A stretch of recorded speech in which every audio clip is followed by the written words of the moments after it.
Un día en la vida de un budista. En los vídeos anteriores de esta serie, explicamos cómo evolucionó el budismo en Asia, cómo surgieron las varias tradiciones budistas y cómo el budismo se abrió camino hasta Occidente. Pero, ¿cómo se practican en realidad los métodos y las enseñanzas budistas? Sin duda alguna, la mayoría de los budistas meditan, pero ¿cómo meditan exactamente? ¿Qué más hacen? ¿Cómo pasan el tiempo? ¿En qué se diferencia su vida cotidiana de la tuya? En este vídeo contestamos estas preguntas dándote una visión de primera mano de la práctica budista por medio de relatos detallados de cómo es un día típico en la vida de 4 practicantes occidentales de 4 tradiciones budistas diferentes. El budismo viene en muchas formas y tamaños, pero todas las tradiciones budistas coinciden en dar una enorme importancia a las enseñanzas básicas del Dharma. Como ejemplos de estas enseñanzas tenemos las 4 nobles verdades y la vía óctuple, las 3 señales de la existencia, la impermanencia, el no ser y la insatisfacción, y el cultivo de cualidades espirituales fundamentales como la paciencia, la generosidad, la bondad, la compasión, la devoción, la introspección penetrante y la sabiduría. Una mirada general al papel de los monasterios en el budismo. Los monjes y las monjas budistas han renunciado tradicionalmente a sus apegos mundanos en favor de una vida sencilla dedicada a las 3 enseñanzas del budismo: los preceptos, conducta ética; la concentración, práctica de meditación; y la sabiduría, estudio del Dharma y penetración espiritual directa. Para apoyar estos esfuerzos, los monasterios están generalmente apartados del trasiego habitual de la vida ordinaria. Algunos monasterios están situados en entornos naturales relativamente aislados, como bosques y montañas. Otros están cerca de pueblos, ciudades o grandes metrópolis, o incluso dentro de ellos, donde logran prosperar atendiendo las necesidades de contemplación silenciosa y de enriquecimiento espiritual de los laicos que los apoyan. Recuerda que dondequiera que estén situados, los monasterios han mantenido tradicionalmente una relación interdependiente con la comunidad laica que los rodea. Por ejemplo, en la tradición Theravada, los monjes y las monjas dependen exclusivamente de los simpatizantes laicos para la comida y el apoyo económico. La tradición prohíbe a los monjes cultivar o comprar comida, ganar o llevar siquiera dinero. Así que los monjes y las monjas a menudo realizan rondas pidiendo limosna en los pueblos y ciudades, durante las cuales reciben comida de quienes los apoyan, y abren las puertas al laicado para recibir contribuciones de dinero, comida y trabajo. De la misma forma, los monasterios budistas tibetanos están situados a menudo cerca de las ciudades o los pueblos. Los monasterios recogen el apoyo material para sus miembros en esas comunidades próximas. Intercambian trabajos en ambos sentidos. El laicado, tanto en el Tíbet como en el sureste asiático, se beneficia tradicionalmente de las enseñanzas del Dharma y de los consejos sabios que proporcionan los monjes y monjas. En China se cambiaron las reglas monásticas para permitir que los monjes cultivaran su comida y gestionaran sus asuntos financieros, lo que les permitió volverse más independientes respecto a los simpatizantes laicos. Como resultado de ello, muchos monasterios en China, Japón y Corea se convirtieron en pequeños mundos donde cientos e incluso miles de monjes se reunían para estudiar con maestros prominentes. Aquí floreció la conducta excéntrica y surgieron las misteriosas historias de enseñanza, y también se originó la jerga única del Zen. A pesar de sus diferencias doctrinales, arquitectónicas y culturales, los monasterios budistas son notablemente parecidos en la práctica diaria que promueven. Por lo general, los monjes y monjas se levantan temprano para afrontar todo un día de meditación, recitación, ritual, estudio, enseñanza y trabajo. Renunciar a los apegos mundanos. Un día en la vida de un monje budista occidental. Un modelo excelente de monacato budista en Occidente es Abhayagiri, un monasterio budista Theravada situado en los bosques del norte de California, aproximadamente a 3 horas en coche al norte de la ciudad de San Francisco. Esparcidas por las 7 hectáreas boscosas de Abhayagiri, hay pequeñas cabañas que alojan a los 5 monjes ordenados del monasterio, a 2 monjas y a 4 novicios, monjes que aún no se han ordenado. Al igual que en la tradición del bosque de los países budistas tropicales como Tailandia, donde los 2 maestros residentes de Abhayagiri, que están incluidos entre los 5 monjes residentes, empezaron su aprendizaje, cada practicante tiene su propia cabaña, escasamente amueblada, para la meditación y el estudio individual. Los monjes de Abhayagiri no escogieron su estricto estilo de vida por capricho. Los 5 monjes plenamente ordenados empezaron como novicios adhiriéndose primero a 8 principios y después a 10 antes de comprometerse con el Vinaya, o código ético completo, que consta de 227 preceptos principales. Esta no es una tarea pequeña como puedes imaginar. Solo memorizar y controlar todas esas reglas puede ser ya una empresa importante. Las monjas se comprometen a seguir un aprendizaje desarrollado especialmente para las mujeres de la tradición Theravada en Occidente. El procedimiento de la ordenación plena para las monjas Theravada cayó en desuso en el sureste asiático hace unos 1000 años, posiblemente debido a los efectos de la guerra y la hambruna, y al estatus inferior de las mujeres en las sociedades asiáticas tradicionales. Este nuevo aprendizaje para monjas se basa en la ordenación de 10 preceptos e incluye unas 120 reglas y prácticas que reflejan, y en cierto sentido condensan, el Vinaya original para las monjas, que constaba de 311 reglas. Recuerda, entre otras restricciones, que los monjes y monjas se abstienen de toda actividad sexual y del contacto físico con el sexo opuesto. No pueden comer alimentos sólidos después de mediodía, vender nada, pedir o manejar dinero ni endeudarse. No es necesario decir que estas regulaciones dan forma a la vida monástica de un modo significativo. Por ejemplo, los monjes y monjas tienen que depender de los laicos para gestionar las finanzas del monasterio y no pueden implicarse en ningún proyecto a menos que el monasterio tenga dinero en mano para financiarlo. Nada de películas, nada de televisión, nada de música, internet, nada de picotear a medianoche. La mayoría de los laicos no pueden ni siquiera imaginarse una vida de una sencillez y disciplina tan completas. Sin embargo, Abhayagiri sigue meramente el modelo ancestral de la vida monástica budista que ha sido transmitido durante miles de años.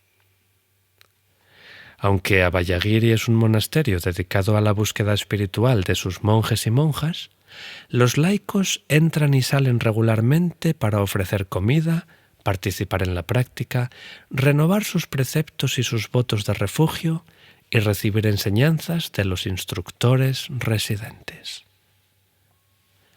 Los laicos que lo visitan por primera vez pueden también acordar una estadía de hasta 1 semana, siempre que acepten seguir el horario del monasterio y participar en la práctica. Las personas que ya se han quedado antes en el monasterio pueden disfrutar de unas visitas más largas.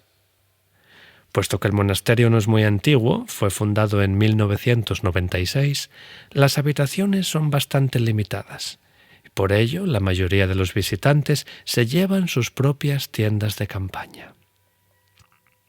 Un día típico. Como monje de Abhayagiri, sigues un horario que es típico de los monasterios budistas en todo el mundo. Te levantas a las 4 de la mañana, bastante antes que el sol. Te duchas, te vistes y caminas el más de medio kilómetro que hay desde tu cabaña hasta el sitio de reunión con tus colegas en el edificio principal para la recitación y la meditación, que empieza a las 5. Durante los primeros 20 minutos recitas diferentes escrituras que expresan tu devoción para practicar y tratas temas conocidos del Dharma, como la renuncia, la frugalidad, la bondad, la vejez, la enfermedad y la muerte. Después de refugiarte en las 3 joyas, Buda, el Dharma y la Sangha, meditas en silencio con los otros monjes durante 1 hora y después participas en otra recitación. Después de realizar distintas tareas desde las 6:30 a las 7 de la mañana, te reúnes para discutir la asignación de trabajo de la mañana, mientras te tomas un desayuno ligero de cereal y té. Después de que se hayan determinado tus responsabilidades, trabajas diligentemente y con atención consciente hasta las 10:45. Y entonces te pones el hábito para la comida principal del día, un encuentro formal que te ofrecen los miembros laicos. Después de que tú y los otros monjes os hayáis servido, los laicos toman su parte y comen con vosotros en silencio. Todos ayudan a lavar y a recoger la mesa. Después te pasas la tarde meditando, estudiando, caminando o descansando solo. Recuerda, ya no vas a comer ningún otro alimento sólido hasta las 7 de la mañana del día siguiente. Y evidentemente no están permitidas las despensas privadas. En el salón principal se sirve jugo de fruta y té a las 5:30 de la tarde, seguidos de una lectura y discusión del Dharma a las 6:30, y meditación y recitación a las 7:30. En algún momento entre las 9 y las 10 te vas a tu cabaña a continuar tu meditación o a descansar, como preparación para otro largo día que comienza a las 4 de la mañana. Aunque resulta fácil obsesionarte con los rigores y el relativo carácter estricto de esta rutina, queremos enfatizar la alegría y la satisfacción que acompaña una vida de tal pureza, conciencia y dedicación a la verdad. Sin las distintas distracciones de la vida laica posmoderna, las sutiles penetraciones y revelaciones de la vida espiritual se enfocan más rápidamente y de modo más fácil. Por eso Buda recomendaba la vida monástica y por eso tantos practicantes devotos han seguido su ejemplo. Interrupción del calendario con actos especiales. Además del horario diario normal que esbozamos en la sección anterior, los cuartos lunares, es decir, los días que corresponden con los cuartos, la luna nueva y la luna llena, y el retiro de 3 meses durante la estación lluviosa, interrumpen el calendario monástico.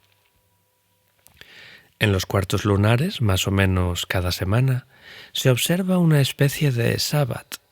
Uno se levanta cuando quiere, deja a un lado el programa habitual de meditación y trabajo y se abstiene de tocar ordenadores o teléfonos. En vez de ello sales a pedir limosna con otros monjes, caminas por las calles de la ciudad más cercana con tus hábitos, pidiendo con el cuenco en la mano y recibiendo comida de quien quiera que desee ofrecerla. Después dedicas el resto del día a la práctica personal. Por la tarde, uno de los maestros ofrece una charla sobre el Dharma abierta a la comunidad laica. Los miembros laicos que asisten y se quedan por la noche toman los 3 refugios, Buda, Dharma y Sangha, y se comprometen a seguir 8 preceptos durante su estancia.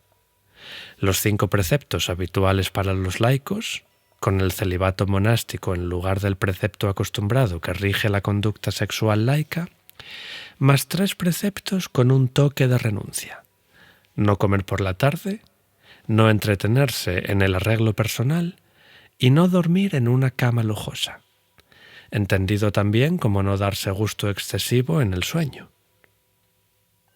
Tanto los laicos como los monjes practican la meditación juntos hasta las 3 de la mañana, seguida de una recitación matutina.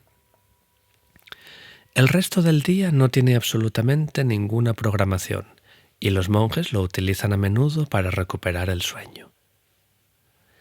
Los sábados por la noche el monasterio programa una charla regular sobre el Dharma que atrae aún más público que las reuniones de los cuartos lunares.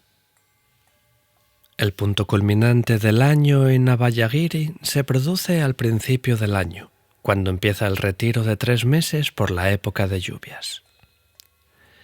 Imitando la reunión del monzón en la India, cuando los monjes errantes se reunían para practicar juntos, el retiro coincide con la época más lluviosa del año en la región donde está ubicado el monasterio. Da a los monjes y monjas la oportunidad de observar un silencio noble, dirigir su atención hacia su interior e intensificar su práctica. Está prohibido que los huéspedes se queden a dormir y los compromisos de enseñar en el exterior, y el horario se vuelve más riguroso, con muchas más sesiones de práctica en grupo programadas a lo largo del día. Además, durante este periodo, los monjes se encierran por turnos en sus cabañas individuales para retiros solitarios. Centros Vipassana para laicos. Además de apoyar monasterios, la tradición vipassana en Occidente apoya centros de práctica laica muy parecidos a los centros Zen. En estos centros de práctica, los laicos pueden reunirse para aprender a meditar, para escuchar charlas sobre el Dharma, asistir a talleres sobre temas budistas y participar en retiros que duran desde un día hasta 3 meses.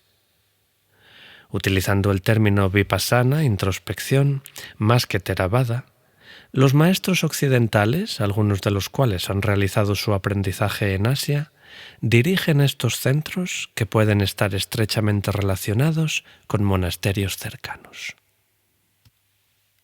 Hacer una reverencia. El budismo es una religión de reverencias. Con esto queremos decir 2 cosas. Hacer una reverencia expresa la renuncia a la preocupación centrada en uno mismo, que es una de las enseñanzas centrales del budismo. Y los budistas hacen muchas reverencias. Ambas afirmaciones, de hecho, son verdaderas. En todas las tradiciones del budismo, hacer reverencias juega un papel importante. Los budistas hacen reverencias a sus altares, a sus maestros, a sus hábitos, a sus cojines de meditación y unos a otros. Como una expresión tradicional de gratitud, respeto, veneración, reconocimiento y renuncia, las reverencias se producen tanto de forma espontánea como en situaciones y contextos determinados. En otras palabras, a veces haces una reverencia porque sientes el deseo de hacerla, y algunas veces porque se espera que la hagas. Hacer reverencias es también una práctica común en las sociedades asiáticas tradicionales. ¿Los asiáticos las hacían antes del budismo? Pues mira, el budismo empezó en la India hace 2500 años. Se expandió por el sureste asiático unos cuantos siglos después y se ha afianzado en el Tíbet, China, Corea y Japón desde mediados del primer milenio. Por esta razón, el budismo, las reverencias y la cultura asiática están ligadas inextricablemente. Las reverencias en el budismo toman formas diferentes dependiendo de la cultura y la circunstancia. En el sureste asiático, por ejemplo, uno muestra respeto poniendo las manos en la posición de oración delante de la frente ligeramente inclinada. Para una inclinación completa, prosternación, arrodíllate en esa posición, sentándote sobre las nalgas, apoya las palmas en el suelo, separadas unos 15 centímetros, y toca el suelo con la frente entre tus manos. En el Zen japonés, realiza una inclinación juntando las manos a la altura del pecho e inclinándote después desde la cintura. Para una prosternación, empieza con la inclinación descrita y después continúa de la forma descrita para el sureste asiático, excepto que las palmas se ponen hacia arriba en vez de hacia abajo.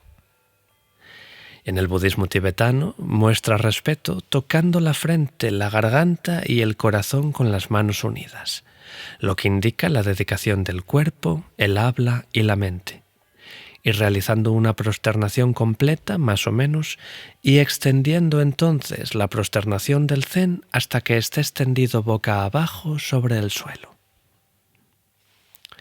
Aunque las reverencias y prosternaciones pueden convertirse en mera formalidad, su intención más profunda es servir como vehículos para expresar respeto y devoción sinceros. La práctica regular de las reverencias en los monasterios y las comunidades budistas contribuye a crear una atmósfera de armonía, bondad y paz.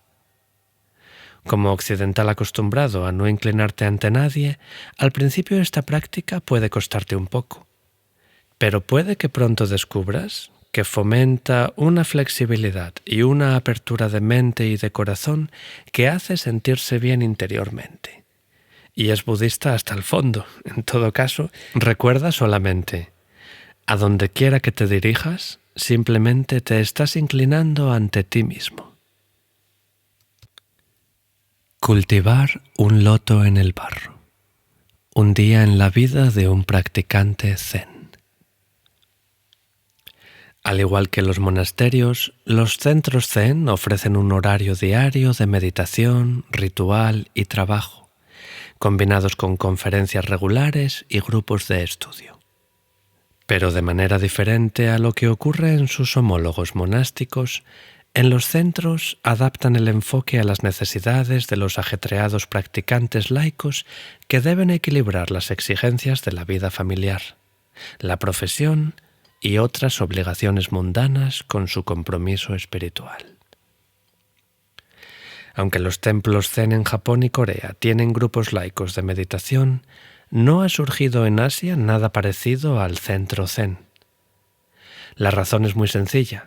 Los practicantes laicos que se comprometen fervientemente a la práctica budista son mucho más comunes en Occidente que en Asia, donde los practicantes serios toman los votos monásticos o sacerdotales. Quizá este fenómeno es el resultado de la creencia occidental de que podemos tenerlo todo, iluminación espiritual y realización mundana. La ética judio-cristiana, tan prominente en Occidente, enseña que la vida cotidiana es inseparable de la práctica espiritual. O quizá los occidentales sencillamente no tienen elección. En una cultura en la que el estilo de práctica monástico no está ampliamente reconocido o apoyado, los practicantes tienen que ganarse la vida mientras estudian el Dharma. En todo caso, el budismo tiene fuertes precedentes para este enfoque.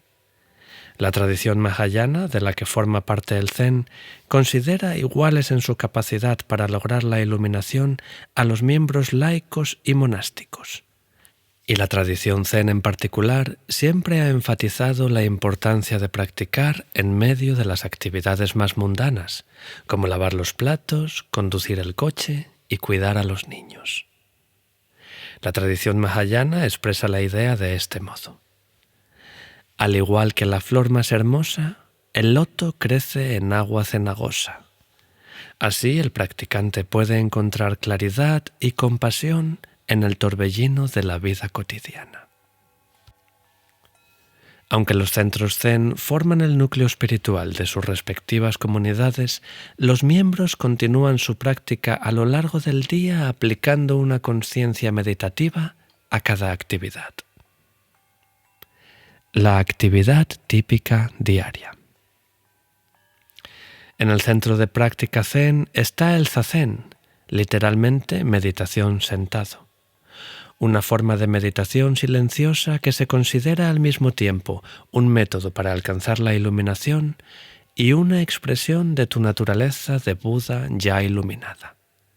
En otras palabras, tú puedes ser la verdad y buscarla al mismo tiempo. ¿Qué tal esta oferta de 2x1? Como practicante Zen, a ti se te anima a practicar Zazen por tu cuenta, pero sentarte con otros miembros de la Sangha o comunidad se considera particularmente eficaz y favorable.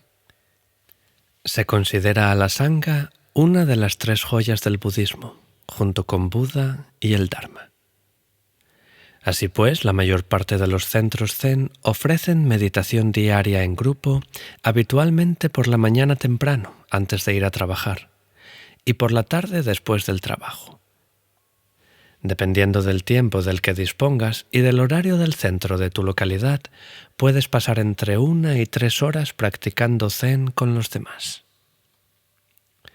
En los zendos, salones de meditación conectados con los centros Zen, los meditadores repiten el ritual familiar de reunirse antes del amanecer para practicar juntos. Aunque el Zen se conoce mejor en Occidente en su forma japonesa y utilizamos términos japoneses a lo largo de esta sección, recuerda que el Zen comenzó en China y fue introducido en Occidente por maestros coreanos y vietnamitas. Después de entrar en el zendo, haces una reverencia respetuosa a tu cojín o silla y después tomas la postura para prepararte para el zazen. Incluso en su encarnación occidental, el Zen se destaca por la cuidadosa atención que se presta a las formalidades tradicionales. La meditación comienza con el sonido de una campana o un gong y continúa generalmente en silencio durante 30 o 40 minutos.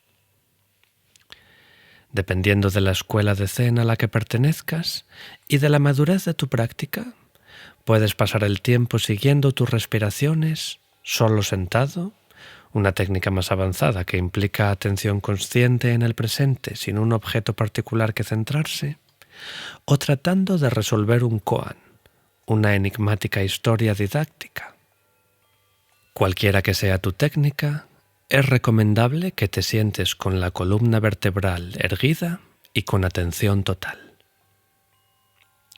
Entre los periodos de meditación, puedes formar una fila con los otros practicantes y meditar mientras camináis juntos con atención consciente alrededor del salón.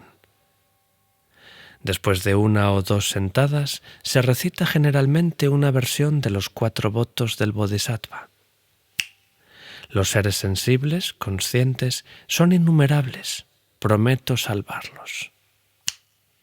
Los apegos o las ilusiones son inagotables. Prometo desprenderme de ellos. El Dharma, las verdades, es ilimitado. Prometo dominarlo. Y la vía de Buda es insuperable. Prometo alcanzarla. Durante la ceremonia que sigue a la meditación se realizan 3 o 9 prosternaciones ante el altar, que habitualmente tiene una estatua de Sakyamuni Buda o del Bodhisattva Manjushri, flores, velas e incienso. Y se recitan 1 o más textos importantes de sabiduría que generalmente incluyen el Sutra del Corazón. Estos textos proporcionan recordatorios concisos de las enseñanzas fundamentales del Zen y el altar representa las 3 joyas del budismo, los objetos supremos de reverencia y refugio, Buda, el Dharma y la Sangha. Cuando termina la meditación de la mañana, tu práctica del Zen solo acaba de empezar. A lo largo del día, continuamente se te van a presentar oportunidades de ser atentamente consciente, no solo de lo que estás haciendo o de lo que está ocurriendo en torno a ti, sino también de los pensamientos, emociones y patrones de reacción que se disparan con los sucesos de la vida. Ya estés sentado en el cojín o realizando tus actividades, esta conciencia atenta, continua y total es el corazón de la práctica budista en todas las tradiciones. Recuerda en particular, la tradición Zen enfatiza el cuidado atento de todos los aspectos de tu vida, porque la verdad más profunda es que tú no estás separado ni de las herramientas que utilizas, ni del coche que conduces, ni de los platos que lavas o de las personas que te encuentras. El mundo es tu propio cuerpo. Cuando te pones al volante de tu coche, por ejemplo, puedes detenerte para sentir el contacto de tu espalda contra el asiento, escuchar el sonido del motor al arrancar, prestar atención al estado de la carretera y darte cuenta del estado de tu mente y tu corazón mientras enfilas la calle. Cuando te detienes ante un semáforo, puedes tomar conciencia de la impaciencia que sientes mientras esperas que cambie la luz, de los sonidos del tráfico a tu alrededor, del calor del sol a través de la ventana, etc. Como puedes ver, todo momento, desde la mañana hasta la noche, te proporciona una oportunidad de practicar. Además de la meditación y la ceremonia, la mayoría de los centros Zen ofrecen semanalmente charlas sobre el Dharma por parte del maestro principal y oportunidades regulares de entrevistas privadas con el maestro para hablar de tu práctica. Estos encuentros cara a cara pueden tratar de cualquier aspecto de tu práctica, incluido el trabajo, las relaciones, la meditación y el estudio formal de koanes. El maestro Zen no es un gurú dotado de poderes especiales. Los practicantes lo consideran un guía experto y un ejemplo de la forma de vida iluminada.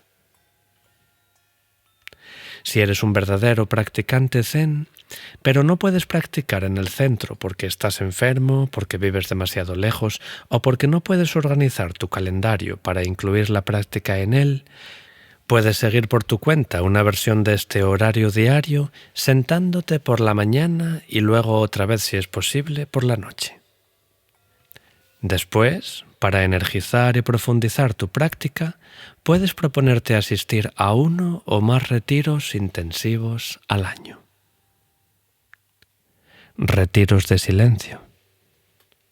La mayoría de los centros Zen en Occidente ofrecen retiros regulares de 1 a 7 días, en japonés sesshin, que programan hasta una docena de periodos de meditación cada día, ceremonias por la mañana y por la noche, charlas diarias sobre el Dharma y entrevistas.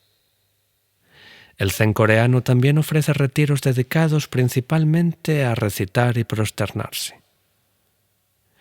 Como regla, estos estrictos retiros se llevan a cabo en silencio y ofrecen una oportunidad de afinar tu concentración, profundizar tu penetración en las verdades fundamentales del budismo y posiblemente tener un destello de tu naturaleza de Buda esencial. Una experiencia de despertar conocida en japonés como Kensho o Satori. Los retiros de más de un día o dos se hacen generalmente pernoctando, aunque en algunos centros te permiten asistir parcialmente mientras continúas tu vida cotidiana. De acuerdo con el espíritu Mahayana de la igualdad general entre los practicantes monásticos y los laicos, los centros Zen más grandes a menudo tienen centros de retiro en el campo que proporcionan alojamiento y enseñanzas monásticas tanto para monjes y monjas ordenados como para practicantes laicos. Reuniones para actos especiales. Todo centro Zen tiene un calendario propio de ceremonias y acontecimientos especiales a lo largo del año. Por ejemplo, estos actos pueden incluir ceremonias conmemorativas en honor del fundador, ceremonias de Bodhisattva de luna llena, eventos del solsticio de invierno, celebraciones de víspera de Año Nuevo, actos del equinoccio de primavera, día del nacimiento y la iluminación de Buda, y ceremonias anuales en honor del fundamento del Zen en China, Bodhidharma, y del fundador del Zen en Japón, Eihei Dogen. En muchos centros ofrecen también grupos de estudio semanales centrados en las escrituras budistas y en las enseñanzas de los grandes maestros Zen. Y las comunidades zen, como las iglesias de otras denominaciones, organizan reuniones sociales donde los miembros se juntan y disfrutan de la compañía mutua. Entrar por la puerta sin puerta. La práctica del koan en el zen. Cuando piensas en el zen, ¿qué imagen te viene a la mente? Quizá la del monje de cabeza afeitada, vestido de hábito negro que se sienta en silencio mirando a la pared. O quizás el maestro zen haciendo afirmaciones enigmáticas o actuando de alguna forma poco usual con la intención de despertar a sus discípulos de su sueño espiritual. Esta última imagen figura de manera prominente en las historias de enseñanza zen conocidas como koanes, que los maestros han utilizado durante siglos, especialmente en la tradición del Zen Rinzai, como catalizadores para despertar a sus discípulos. Más que un ejercicio intelectual, el estudio de los koanes es un proceso de reflexión espiritual diseñado para confundir a la mente conceptual, ir más allá del intelecto y producir una penetración directa, kensho, en la naturaleza no dual de la realidad. Es decir, en nuestra unidad inherente con todo lo relativo a la vida. Algunos maestros, especialmente los de los primeros tiempos del Zen en China, no necesitaban tales historias. En el contacto directo con sus discípulos durante el día a día de la vida monástica ya tenían amplia oportunidad de transmitir el Dharma a través de sus palabras, sus gestos, su conducta y sobre todo su presencia silenciosa. Pero a medida que los monasterios crecieron y los maestros se volvieron menos accesibles, el encuentro para la enseñanza se fue circunscribiendo cada vez más a los diálogos públicos y las entrevistas, en los que los maestros podían retar y animar a sus discípulos a probar su comprensión. En este contexto, los maestros zen empezaron a utilizar preguntas tradicionales e historias verdaderas de encuentros clásicos entre maestro y discípulo, inicialmente para provocar kensho y después para enseñar diferentes aspectos de la joya multifacética del prajna, sabiduría iluminada. A lo largo de los siglos, estas historias y preguntas fueron recogidas y sistematizadas en una especie de programa de estudios sobre cómo vivir desde una perspectiva iluminada. Con el énfasis del Zen en la transmisión directa fuera de las escrituras, los koanes, junto con las historias y los poemas de transmisión de los grandes maestros, se convirtieron en el objeto de estudio central para los practicantes de Zen, y todavía se utilizan ampliamente en Asia y ahora en Occidente. Entre los koanes más conocidos están ¿cuál es el sonido de una sola mano que aplaude? ¿O cuál era mi cara original antes de que nacieran mis padres? ¿O quién soy yo? Dedicarse a las 3 joyas. Un día en la vida de un practicante Vajrayana. Además de los conversos al budismo, en Occidente hay muchos miles de practicantes orientales que llevaron su práctica budista consigo desde Asia, o la aprendieron de sus padres o abuelos asiáticos. Algunos de estos budistas asiático-occidentales son monjes o monjas, muchos proceden del sureste asiático, que han trasplantado formas y prácticas tradicionales al suelo occidental. Pero la mayoría son laicos para quienes el budismo es a menudo más una cuestión de devoción y ritos que de meditación y estudio. Para estos asiático-occidentales, ser budista puede significar ir al templo el fin de semana a escuchar un sermón, recitar sutras en el idioma de su tierra natal, participar en las ceremonias especiales que señalan el cambio de las estaciones y del año, compartir alimentos en reuniones en el templo o ayudar a compañeros del templo en épocas de necesidad. Aunque pueden no practicar la meditación formal, a menudo estos budistas están igualmente dedicados a encarnar valores budistas como la bondad, la compasión y la ecuanimidad en su trabajo y en su vida familiar. Por supuesto, muchos practicantes laicos tradicionales practican la meditación y algunos han estudiado con maestros expertos y han dedicado su vida a profundizar la sabiduría del Dharma. Como un practicante laico del budismo tibetano Vajrayana, que ahora vive en Occidente, por ejemplo, tú puedes realizar algunas o todas las siguientes prácticas diarias. Levántate temprano, entre las 5 y las 6 de la mañana, para empezar el día con meditación. Camina alrededor de tu casa, donde ya has instalado un santuario sagrado con estatuas, rollos de pergamino y otros objetos rituales. Mientras caminas, pasa las cuentas de tu mala o rosario budista y recita un mantra sagrado como Om Mani Padme Hum, o el mantra más largo de Vajrasattva, el bodhisattva de la claridad y la purificación. Después de limpiar tu pequeño santuario, ofrece 108 prosternaciones como expresión de tu devoción y refugio en las 3 joyas, Buda, Dharma y Sangha. Dedícate ahora a una práctica particular que te haya dado tu maestro. A menudo será una visualización de una deidad particular, acompañada de recitación, oración y prosternaciones. Mientras haces tus tareas diarias, recita constantemente Om Mani Padme Hum, bien sea en voz alta o en silencio para ti mismo, mientras cultivas las cualidades de la compasión y la bondad hacia todos los seres. Pasa 1 hora o 2 por la noche estudiando ciertas enseñanzas especiales recomendadas por tu maestro. Y antes de irte a la cama, haz ofrendas de incienso y velas en tu altar, medita, realiza más prosternaciones y recita plegarias deseando larga vida a tu maestro y a su santidad, el Dalai Lama. Como puedes ver, la vida de un practicante laico vajrayana tradicional está impregnada por la práctica espiritual. Por supuesto, algunas personas son más devotas que otras y la gente joven está más inclinada a apartarse de las costumbres tradicionales de sus padres. Pero en general, la cultura tibetana, incluso en el exilio, está llena de fuertes valores budistas que a menudo se expresan en una práctica dedicada. Confiar en la mente de Amida. Un día en la vida de un budista de la tierra pura.